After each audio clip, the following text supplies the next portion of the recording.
লিটু শোনো না, আমি একটু ওয়াশরুমে যাচ্ছি। হ্যাঁ, ওয়াশরুমে যাবে? আচ্ছা, তুমি চাটা অন্তত খেয়ে যাও।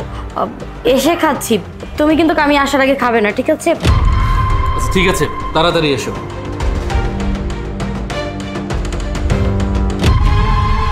এই তুই এটা কি ইশারা দিলি? হ্যাঁ, ওই চায়ের মধ্যে তালা কি মেরেছে? ম্যাডাম, আমি যেটা ইশারা দিয়েছি ঠিকই দিছি, আর তালাটাও আমিই মারছি। তুই মেরেছিস? কেন মেরেছিস তালাটা? ম্যাডাম, আমি চাই না আপনার কোনোভাবে ক্ষতি হোক। আমাগো স্যার ওই চায়ের কাপের মধ্যে ঘুমের ওষুধ মিশাইছে, ওইটা যদি আপনি খান তাহলে আপনি অজ্ঞান হয়ে যাবেন। আপনি অজ্ঞান হয়ে গেলে স্যার আপনার সাথে খারাপ কিছু করব। শুধু আপনার সাথে না, আমাগো স্যারের ক্যারেক্টার ঢিলা, লুচ্চা আছে। শুনেন, কিছুদিন পর পর সুন্দরী একটা করে মেয়ে নিয়ে আসে, নিয়ে আসে স্যার এরকম করে চা খাওয়ায়। চায়ের মধ্যে ঘুমের ওষুধ থাকে, ওই যে অজ্ঞান হয়ে যায়, তারপরে খারাপ কিছু করে দেন। ম্যাডাম, আমি চাই না আপনার সাথে কোনো খারাপ কিছু হোক। আপনারা দেখতে আমার বোনের মতো লাগে, আমি চাই না আমার বোনের কোনো ক্ষতি হয়ে যাক। ম্যাডাম, হ্যাঁ আমি আপনার অনুরোধ করতেছি, হ্যাঁ আপনি চা খাবেন না। শুনেন, এই যে বাম পাশের কাপটা আছে না, বাম পাশের কাপের মধ্যে ওই ঘুমের ওষুধ মিশাইছে। আপনি খাইলে খাইতে পারেন ডাইন পাশেরটা, তাহলে আপনার কিছুই হইব না।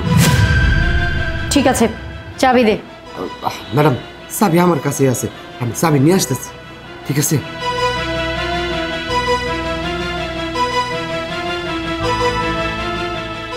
এই যে ম্যাডাম, সাবধান, কোনোভাবেই স্যার যেন বুঝতে না পারে যে আমি আপনার এইসব করে দিচ্ছি, তাহলে কিন্তু সর্বনাশ হয়ে যাইব। ঠিক আছে, তুই যা, আমি ব্যাপারটা দেখছি। ঠিক আছে ম্যাডাম, সাবধানে। তুমি এসেছো? ঠিক আছে, নাও চাটা খেয়ে নাও।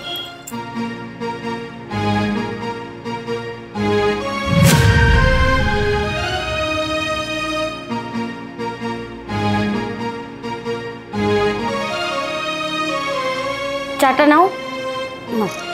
হ্যাঁ, তুমি আগে খাও। খাচ্ছি, তুমি খাও।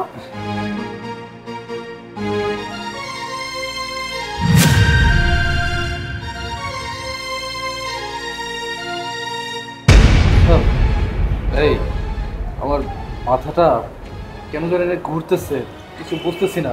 আসলে হয়েছে কি, সারাদিন অনেক পরিশ্রম করেছো না, তাই হয়তো বা এমন লাগছে। পুরো চাটা শেষ করো, ভালো লাগবে। খাও খাও।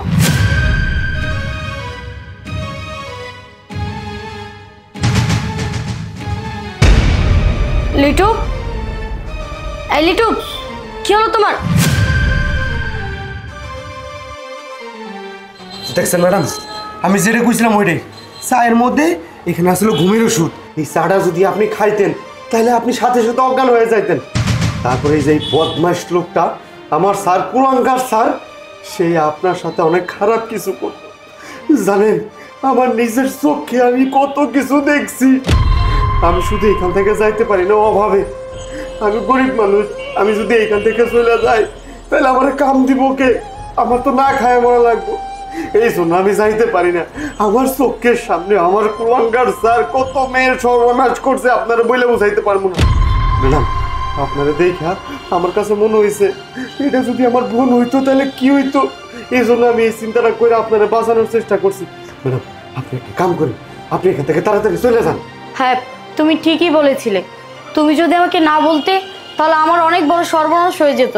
তোমাকে অনেক ধন্যবাদ। ঠিক আছে, আমি তাহলে আসি। ঠিক আছে।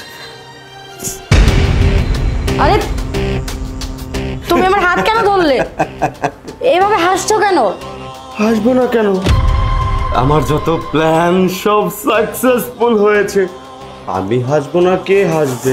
আরে তুমি কি ভেবেছো আমার স্যার তোমাকে অজ্ঞান করতে চেয়েছিল? আরে আমি তো অজ্ঞান করতে চেয়েছিলাম আমার স্যারকে।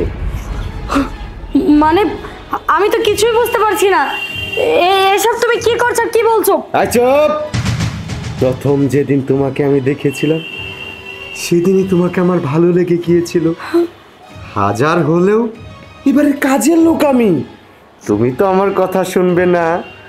তাই অনেক চিন্তা ভাবনা করে, অনেক টেকনিক খাটিয়ে এই পর্যন্ত এসেছি।